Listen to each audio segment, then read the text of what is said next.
Robert Blackburn described himself as an integrationalist, and he spoke about how he believed that we were all one, basically at the end of the day. And just that, through that art making and printmaking, like because it is a collaborative process.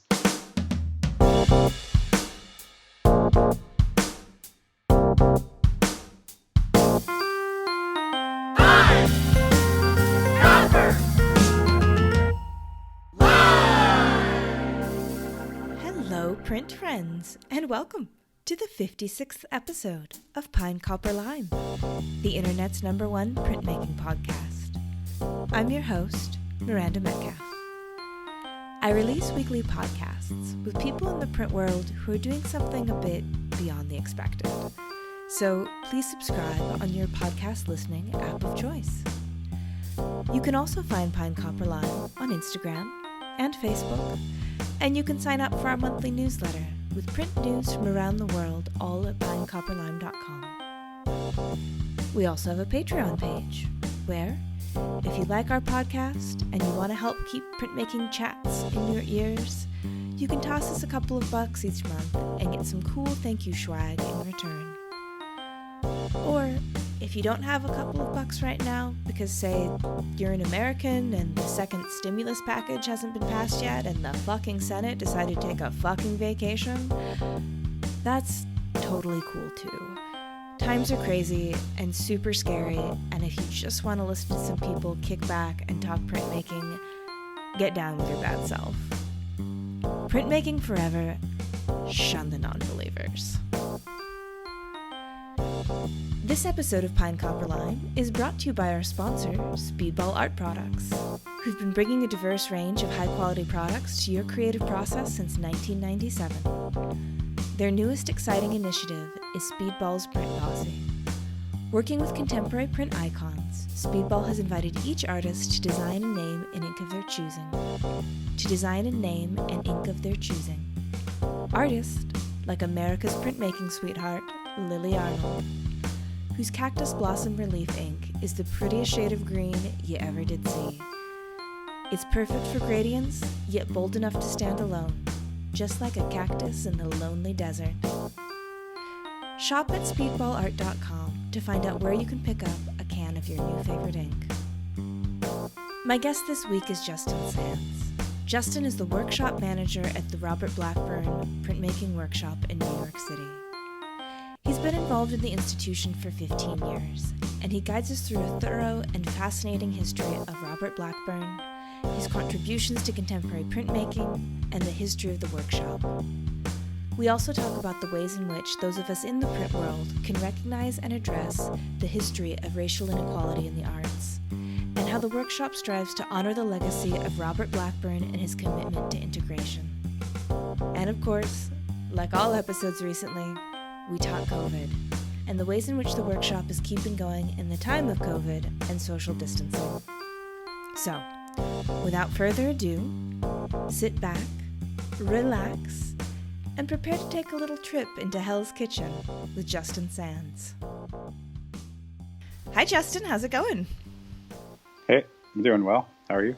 I'm good. Thank you for joining me. I definitely have wanted to talk to someone from Robert Blackburn's studio for quite some time. I know, I'm married to a lithographer. I'm from the States originally. And so, Robert Blackburn and his legacy was something that I just have been aware of for pretty much since I started to get involved in the printmaking world. I'm really excited for the conversation. But Great. Before we dive into Robert, I'm hoping that you could maybe introduce yourself so we know who we're chatting with. And you could just tell our dear listeners who you are and where you are and what you do.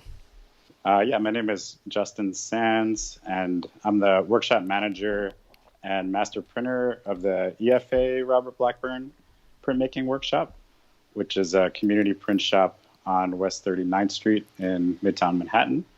We're closed now because of the COVID, but we're going to hopefully be opening again in August, fingers crossed if everything goes well. And then I'm also a printmaker myself, and I, dabble in a bunch of different techniques. So I do some painting, I do some animation as well. And what does the EFA stand for in the Robert Blackburn studio? Yeah, so it's the Elizabeth Foundation for the Arts. Yeah, so we're a program of the Elizabeth Foundation. There's 3 programs basically within the EFA, and it's us and then the project space, which is a gallery that's also on the 2nd floor. And then there's the studio program, which is about 90 artists that go up to the 9th floor of the building. Oh, wow. Yeah, so it's a really great place to be. They do open studios once and twice a year, and it's really great to walk around and you can see like all of the artists that are working in there, or at least in the before times, that's what you were able to do. Right, yeah. Yeah, so it's all located in one, sounds like fairly large building then. Yeah, it's about a 12-floor building. Oh my gosh. And then we're also on the 2nd floor. It's in Hell's Kitchen on West 39th Street between 8th and 9th Avenue. The address is 323 West 39th Street. Gotcha. And so could you just let people know who maybe aren't aware, just kind of starting with the basics, who was Robert Blackburn? Robert Blackburn is a famous African-American printmaker, and I believe he was one of the most influential printmakers of his time. He's affected so many people's lives. We do a lot of print fairs, and whenever we do print fairs and we sell our published prints, there's always so many artists that come up and they say, Bob, helped me get my first press, or he was my teacher, because he also taught at a whole bunch of different universities, teaching lithography. But really, he was all about making printmaking accessible to people and affordable. And throughout his life, one of the main things is that he was a very selfless person and was really just in it to help everyone else and to bring people together. And that's what you hear from everyone who knew him. Yeah. So do you know how he came to printmaking and how he ended up being someone who was so involved in it and someone who ended up being, a pioneering lithographer and such sort of a cornerstone of the printmaking community in New York and beyond? Yeah, so he was born on December 10th in 1920 in Summit, New Jersey. And both of his parents were Jamaican immigrants. He doesn't have much memory from the time he was there, but just remembers, it being in the countryside there. And then he moves to Harlem, and he's always interested in the arts throughout his, middle school and high school years. When he's in high school, so he went to high school in Clinton DeWitt High School in the Bronx. And there, he was the editor of the school magazine called The Magpie. And there's a lot of illustrations of his that come from that period. And so he started with painting and drawing. And then he's originally introduced to lithography in the Harlem Arts Center.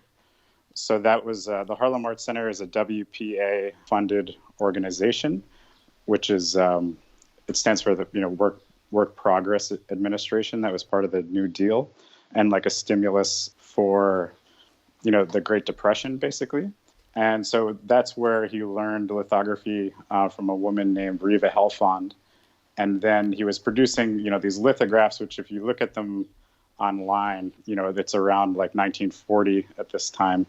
They're really amazing lithographs, and then he's reproducing them in the Magpie. So there actually are some reproductions of his lithographs from that time. And then at this time, he also gets introduced to Jacob Lawrence, Ronald Joseph, who are also famous Black artists that he's working with at this time. Jacob Lawrence actually, works with him. He actually ends up living with Jacob Lawrence at a certain time, so this is where he's learning lithography, and eventually from his initial prints, he ends up getting a scholarship to the Art Students League and meeting 2 influential teachers there that he describes really changed his artistic practice, because before that he's doing much more figurative work, kind of urban life and Black life from his perspective. And then when he starts working at the Art Students League, he's working with a teacher named Vaclav Vitasil. I'm not sure if I'm pronouncing that correctly, but he works with him and Will Barnett.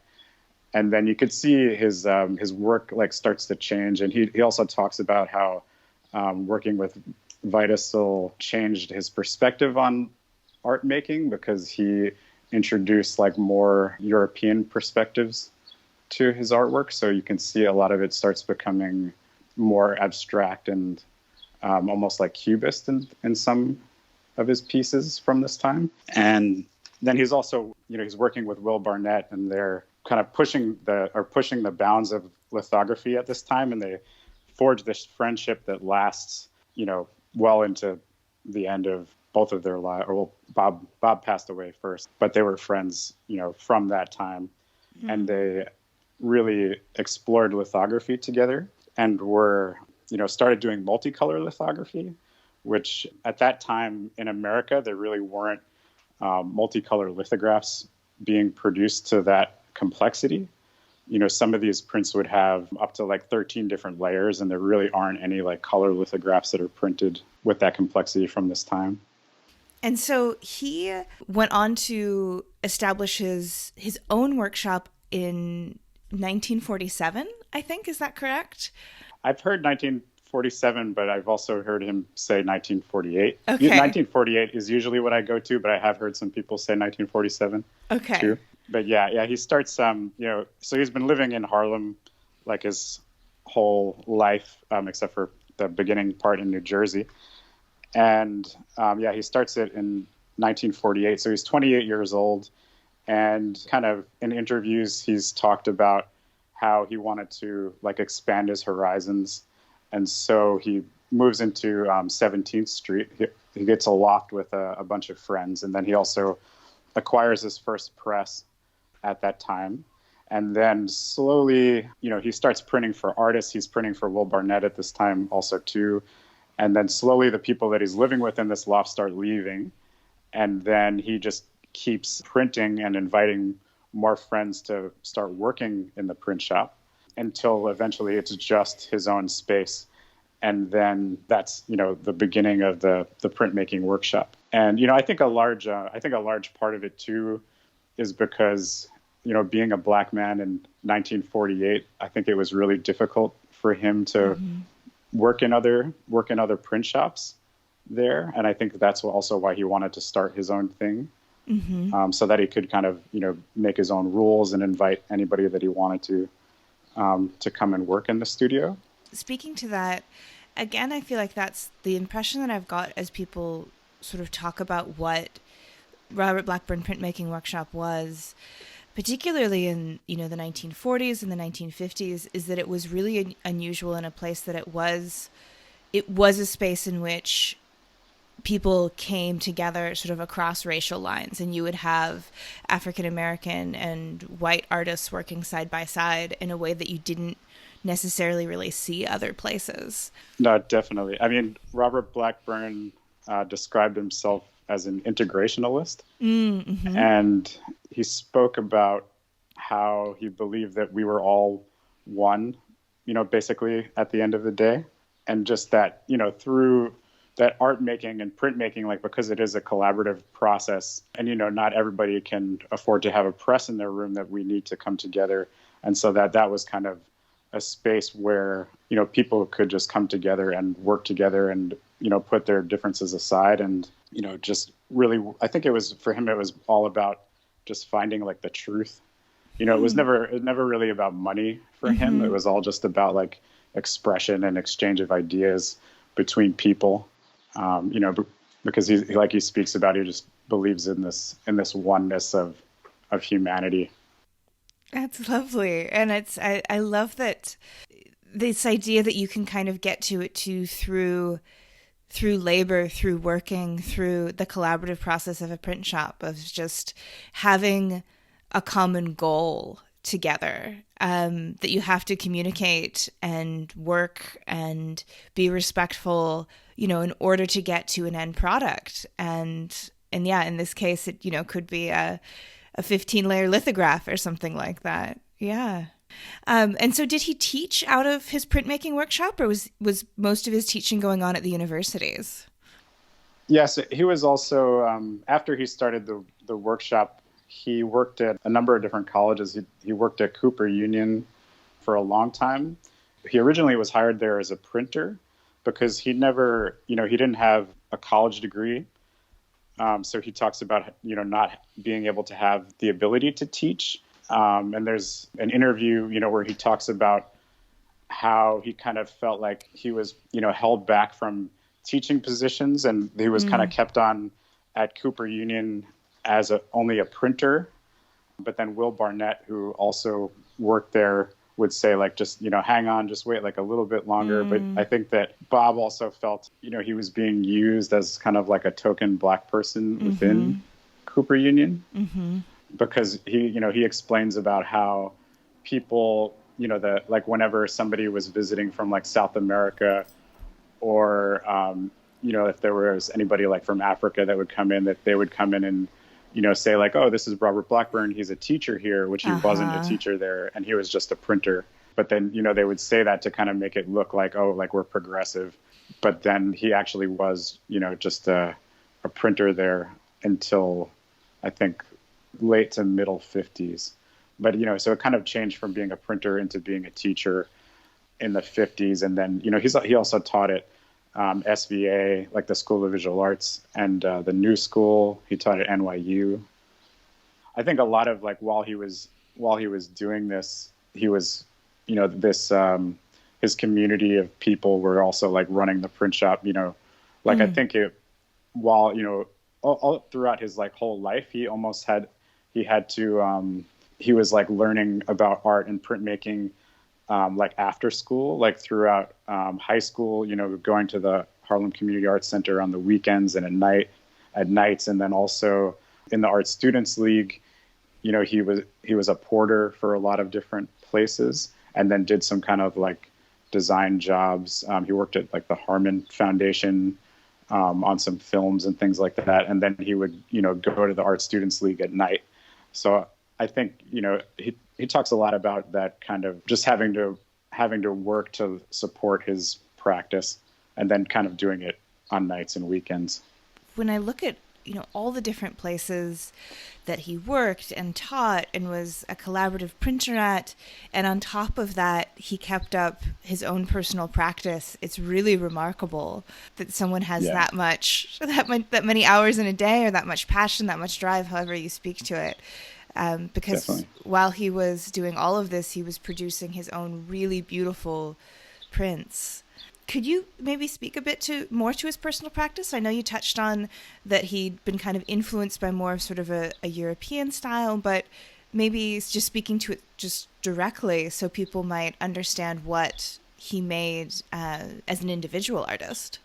His most well-known work is from a period in the late 50s and early 60s, where he started doing these kind of abstracted still lives and landscapes, and then eventually they just become totally abstract. But it's really, he, with his own work, he didn't really audition much. A lot of it is just kind of experimenting with different color compositions. So, we have in the Elizabeth Foundation, we also house what's left of Robert Blackburn's collection, because a number, like a large portion of it went to the Library of Congress and different organizations.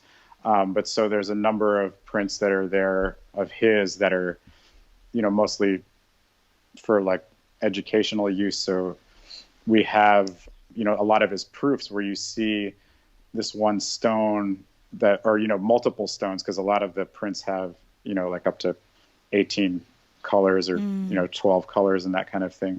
And so he's really experimenting with different color combinations a lot. And I think that's also something that is seen a lot in the workshop at this time.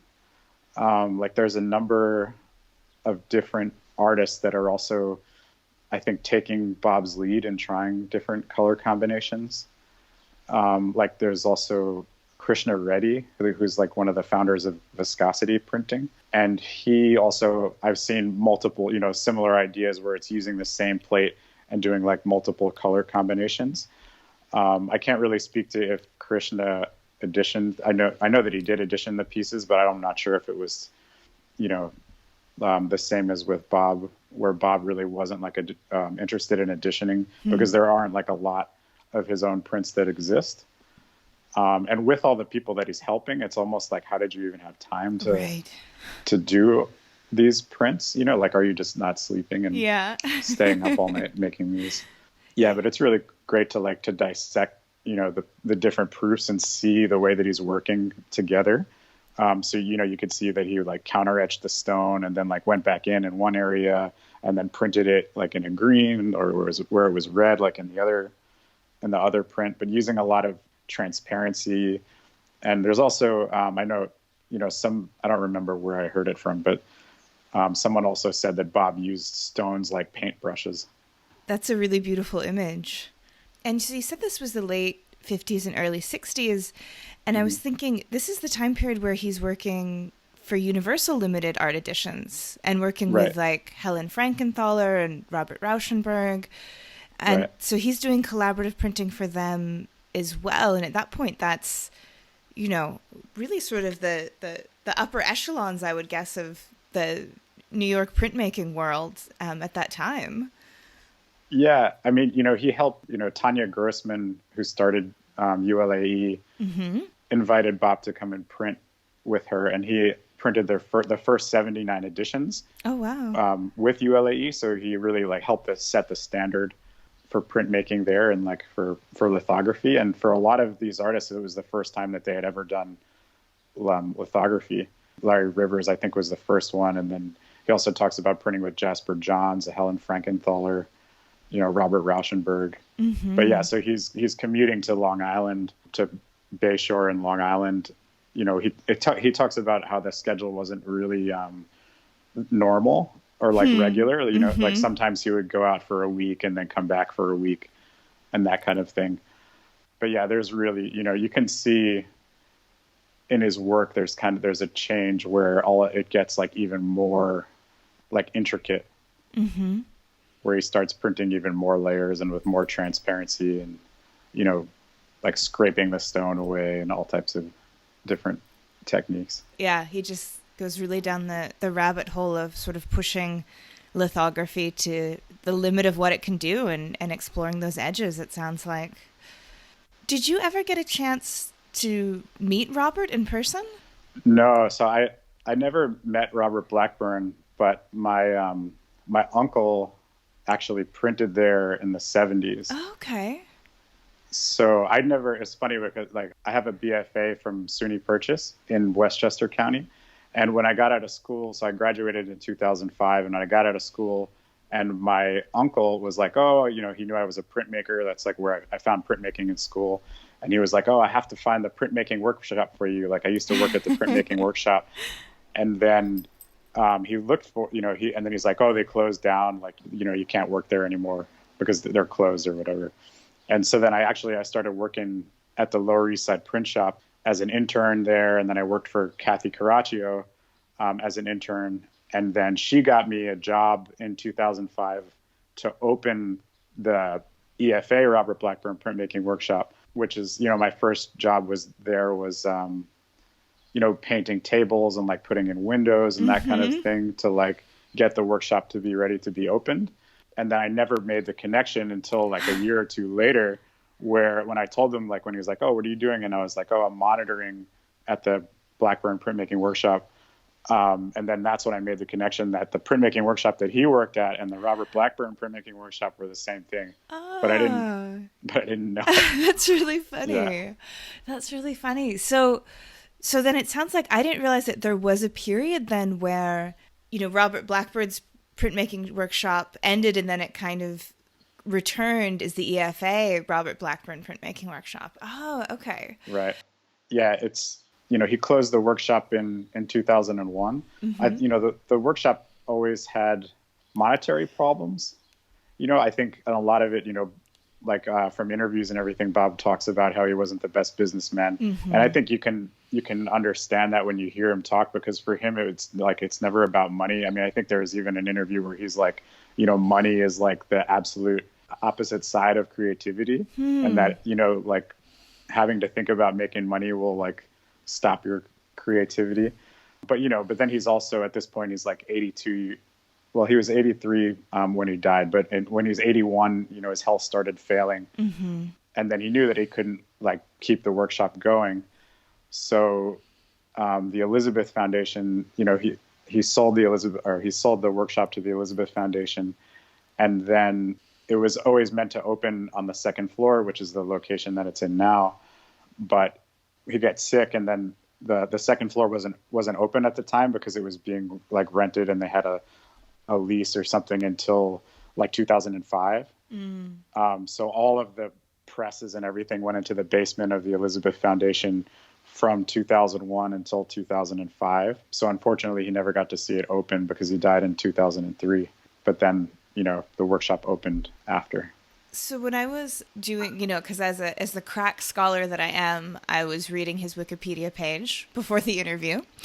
And there was a line in there that he spent the last years of his life in the Chelsea Hotel, which was really surprising to me. And so I went to the Wikipedia's, footnote on that to read the original source. And the source that they listed didn't say anything about the Chelsea Hotel. It was his obituary in the New York Times, and it didn't say anything about that. But it kind of implied, Chelsea Hotel, of course, has this huge cultural presence and reputation within the arts community in New York City. But it also, wouldn't necessarily, I don't know, be a place that you'd stay if you were like quite well off, or I don't know. I don't know what it would have been like in the early aughts, but I didn't know if there was any truth to that, or if you could speak to kind of the last few years. Yeah. Yeah, I know that he did live in the Chelsea Hotel towards the end of his life. And I just know that from talking to the people that knew him. And they would have, they had like a schedule where somebody from the workshop would try to go and visit him on this day or that day. So that, because he was just there alone and he was sick. And so a lot of the old members would go there and, like talk to him and keep him company towards the end of his life. I'm not exactly sure. I know that he had to sell like a lot of his printer's proofs towards the end and that kind of thing. But he did in '90s. He also got a MacArthur Genius Award. But I know that he put all the money like back into the workshop and bought new presses and that kind of thing because that was his MO. Yeah. I'd love it if you could speak to a little bit about what the Robert Blackburn Printmaking Workshop is today, and maybe maybe a bit in the before time, because I'm sure it's taking up a little bit of a different space in COVID, but sort of up until recently, in 2019, let's say, what does it look like? What kind of programs does it offer? Sure. Yeah. So there's a number of different things that we do at the print shop. I've been there now for 6 years, working as the workshop manager. But before that, I was a monitor. So we have a monitor program there. I was a monitor there for 9 years before I started working as the manager. And the monitor program, we're basically all run by volunteers. So anybody, there's about a team of like 16 to 20 something monitors that all work 4-hour shifts. Well, this is, in the before times. And for every hour that a monitor works, you get 2 hours to work on your own in the studio. And those hours can also be traded for classes. And then, so the monitors are in charge of, letting people into the studio, like signing people up for classes, selling materials, like that kind of thing, like basic, like if there's anything that a member needs, then they will do that for them. So it's like watching over the communal aspect of the studio. And for our membership, we have about we usually have 250 active members that, we can probably have about, I would say, maybe 15 to 20 people in the studio at a time normally. And the structure of the workshop is the same as Blackburn's initial workshop was, and the pricing is even the same like as his workshop was in 1998. So that we haven't changed the prices since his workshop in 1998. So you can be a member for the year for $35. Oh my gosh. And then there's different hourly packages that we sell to, where like it's basically like the more hours you buy, then the cheaper it is per hour. Mm-hmm. But if you buy, the more expensive, we call them flexi passes. It's 128 hours for $225. Mm-hmm. And we haven't raised the prices, just trying to keep it accessible to anyone who wants printmaking experience. And then we also do classes on nights and weekends, normally, in-person classes. Mm-hmm. And our volunteers can also trade hours to take classes. The monitors have started doing like monitor to monitor classes. We're really open for members and monitors to, if they have a program that they want to start, that they can do that. So they started a monitor to monitor program where the monitors are teaching each other, different techniques. And then there was also like a crit committee. I forget, they call it Creative Conversations. So the monitors and interns also started a group of like a critique group that's called Creative Conversations. Then we also do print publishing and contract printing.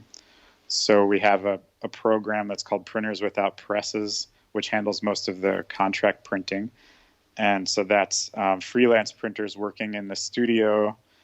And then, when a contract job comes in, I usually speak to the artist and figure out like what they want to do, or sometimes it's a gallery or that kind of thing.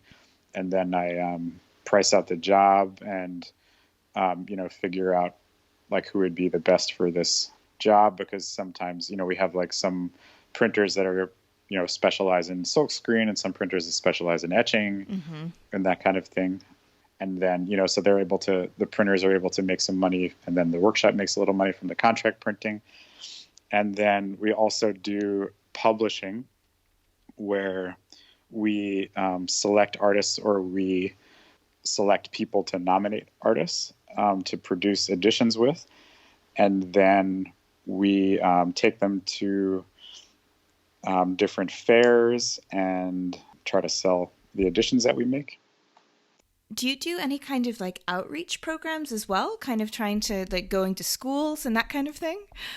Yeah, we do outreach too. We want to start doing more if it's possible, but we do outreach with a lot of different organizations. In the past, we've done we try to do free classes too, as much as we can. So we've offered a number of free classes with MoMA. We did some classes they had a Degas exhibition, and we did a series of like 18 monotype workshops with them. And then there was also the Charles White exhibition, who Charles White also printed with Robert Blackburn. And we had like a number of teachers come from the workshop, and we did some dry point workshops at MoMA. And then we've also worked with the Studio Museum in Harlem. They had one of Bob's prints there, and we did some pronto plate lithography classes with them. We also recently worked with the Highline Teens. I forget what the name of it exactly is, but it's teenagers that are supported by the Highline in New York City. It's like they have an organization, and they had the teens made had a little like block party there on the Highline, and we were doing monotypes there. I did a series of monotype workshops with the Schoenberg Center for Research in Black Culture. 2 years ago, we got a Sukasa grant to do a series of workshops at a senior center, and we worked at a senior center for the whole summer. Oh, beautiful! I think it was about 2 years ago.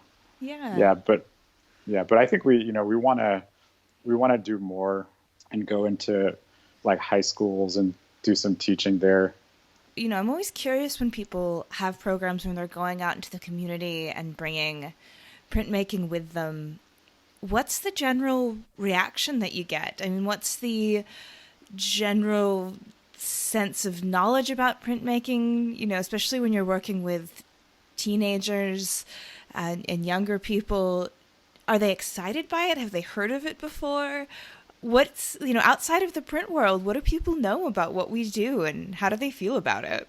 It's really kind of all over the place. I feel like the most common thing is people will be like, oh, I did a lino cut in elementary school or something like that. Uh-huh. But that's really the extent of like most people's experiences with printmaking, I think. I mean, I didn't even know about printmaking until I went to college. Right. Like at all. I didn't understand, anything about printmaking. But yeah, I mean, people get, there's always that moment of surprise, like when, you're working on a matrix and then you run it through the press, and then there's always the aha moment that gets people really excited. Printmaking has that wonderful sort of performative, sort of satisfying moment of pulling the paper off or whatever, whatever you're printing on, that I really feel like makes it such a good way to spread the word about printmaking is everyone gets excited, even if they've been working in a studio for 70 years, every time the paper comes off a matrix. Yeah, definitely. And so, sort of speaking of, how you were saying that your experience with printmaking you didn't have until college, and you were talking about how Robert Blackburn, when starting the studio, was really aware that it's difficult to get access to the equipment needed for printing. So something that I'm always interested in is a conversation around making the medium more accessible. And it sounds like you and the print workshop are really thinking about that and thinking about ways you can kind of bring it to the community. But I'm also hoping that maybe you've got some thoughts on the ways in which average Jane and Joe printmaker on the street can help make the medium more accessible. What are maybe some lessons you've learned working at the print shop that people can hear and sort of take to maybe their community print shop where they are, or just their own personal practice? I think, mostly just getting out there, or, doing as much as you can. I think that we're also, as an organization, like we always have in mind the idea of inclusivity and trying to, have as many Black members as we can, and bringing the workshop into Black communities. And I feel like we are definitely lacking in some areas. Like, I think that we print, all the artists that we print with our publishing are mostly all Black artists or artists of color. But I think that there is still, I think that times are changing, or times have changed a lot now too. And even kind of the idea of an internship is like inaccessible to many Black artists or artists of color. So, I think that also like having all this time now to reflect, like just being home for the past 3 months and doing, just spending a lot of time with myself and rethinking like all the things that we've done and that we've been doing. I think that we still need to do a lot more to be inclusive. Mm-hmm. And that's why, when I said like, I want to, have more of an outreach program where we're actually going into like Black communities and communities of people of color and, teaching printmaking, but also, realizing that a lot of our monitors and a lot of our volunteers are also white, and that it's a reflection of basically, I've also been listening to a lot of podcasts too, but that it's a reflection of upholding white supremacy, or like this that, it's just like it permeates through all of our culture, and that I still think that we are not doing enough to be able to make even the volunteer positions accessible, So this is, I just think that having all this time has made me realize that, like, yes, we're doing a lot of our publishing and, highlighting Black and brown artists with publishing, but that we need to make our space like more inclusive. Even, even though we've been doing these things, there's still a lot more that we need to be doing. Yeah, I think that, while obviously in some ways COVID-19 has been devastating to arts and arts organizations around the world, I think having that pause and mixed with this like swell of interest and support for Black Lives Matter and just thinking about racial justice in general, kind of combined with this pause that we've all had to take, really is giving people the opportunity, like yourself and like other arts organizers, to ask that question, which is that, have I just been ticking a box? Are we actually doing the work, like the really hard work of dismantling these deep set prejudices and hierarchies and privileges that we have? And it's going to be, I think, a steep learning curve because it's the water that we all swim in. But I am happy to see the ways in which institutions are recognizing it and hearing people like yourself who are just being very, very forward and very clear about, every action you take, it's either racist or it's anti-racist. And every day we're making these decisions. It's really wonderful to hear that, of course, at the Robert Blackburn Printmaking Workshop, of course, too, that you're thinking very seriously about these things. Yeah. Yeah, definitely. I mean, and to some degree, I think that a lot of people too, it's like, I'm embarrassed that it had to come to this for it to be, it's like everybody knows that it's been happening for a long time. And it's just embarrassing that it has to come to this and before like real change is started. It's a very complex thing that we've been given time and space to really digest and process, for sure. Right. Yeah. Especially in the art world. Yes. Like just so much of the art world and the collectors and everything are all white.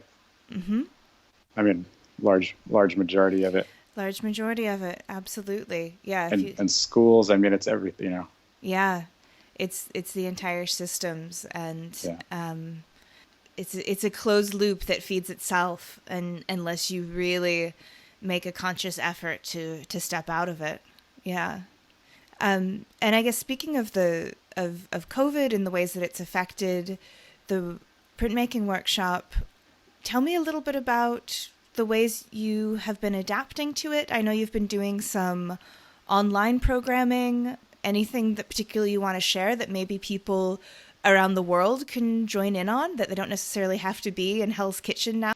Right. Yeah, that is a very, a great part about doing online classes is that we realize we're like, hey, people can join in from anywhere. Yeah, so really early on, as soon as it started happening, Essie, who's our programs manager, really like jumped on it and was like, hey, we got to learn to make these digital classes right now. So all of us are just figuring out how to do Zoom and how to have Zoom classes. So I think we may have even started in March, like right when it hit New York, and started doing these online classes. And I think we've done maybe, it might be like 30 classes now or something like that in all different techniques, but it's definitely challenged us to think like how are we, like what kind of things can we teach that people can do at home without a press? And it's actually been really great for me to learn too, because there's a lot of stuff that I don't know, like a lot of printmaking techniques like gelatin monotype that one of our instructors, Elizabeth Castaldo, taught, which was you just make a tray of gelatin and paint with ink, and then you don't even it transfers so well to make these monotype prints. But then also like transferring with matte medium, I never knew that you could do that. And yeah, so it's it's been great for me as well. And then we've had a lot of people from other countries join in. We usually start off by asking like, hey, like where is everybody? And then there's people from like all over the US and all different countries. But yeah, that's been really awesome too. Yeah, beautiful. And then people can find that all on the website, yeah? Yeah, they can go to, if they go to the main EFA website page is just efanyc.org, and then click on Robert Blackburn Printmaking Workshop, and then online classes. They can see the list of all the classes there. You know, we were doing a lot for a while, but now we're kind of transitioning into like rebuilding and figuring out protocol for reopening now. So we're probably going to be doing less classes. I think that the in-person classes are going to be the last thing to reopen, just because people need to be in a close proximity, and that's what we have to avoid now. We're keeping like the online classes, but then we're going to open the workshop for in-person usage without classes in August.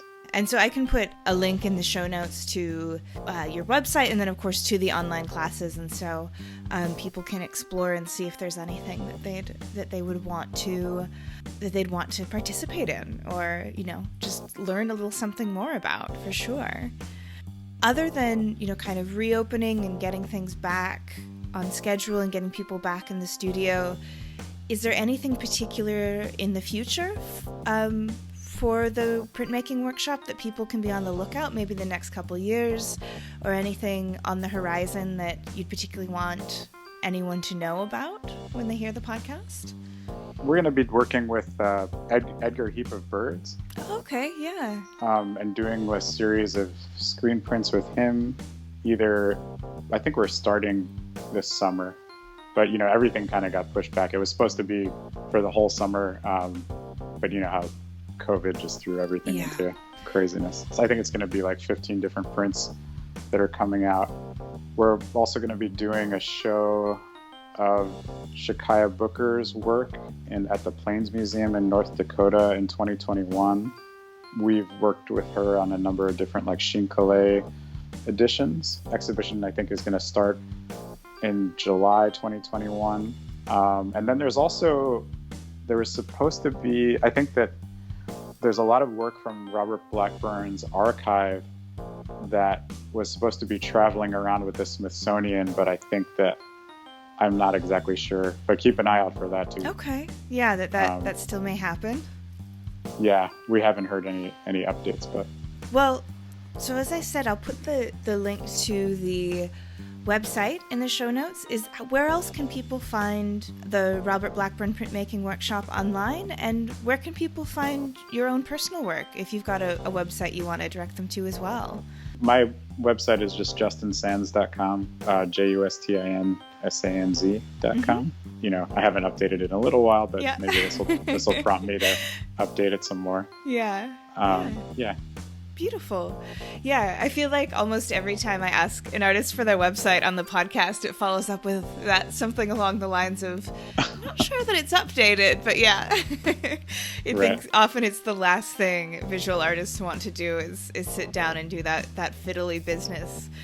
Well, I will put links in the show notes to all of that, and I just want to thank you for taking an hour to chat with me, and for being such a beautiful wealth of knowledge about Robert Blackburn in the studio. And it was great to chat and learn more about definitely the printmaking history. So yeah, I'll be in touch with sort of the progression of when the podcast will come out, and best of luck with everything with the reopening, and I hope everyone stays safe and healthy. Great, thanks so much. All right, thanks so much, Justin. I'll talk to you later. All right. Bye. Bye. Well, that's our show for this week. Join me again next week for an episode I am very excited for. Next week marks the beginning of a new regular feature on PCL, double release episodes in English and Spanish.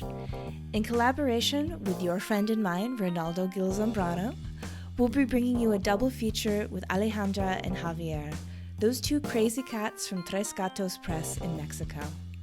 You won't want to miss it. This episode, like all episodes, was written and produced by me, Miranda Metcalf, with editing help from Timothy Pauschak and music by Joshua Weber. I'll see you next week.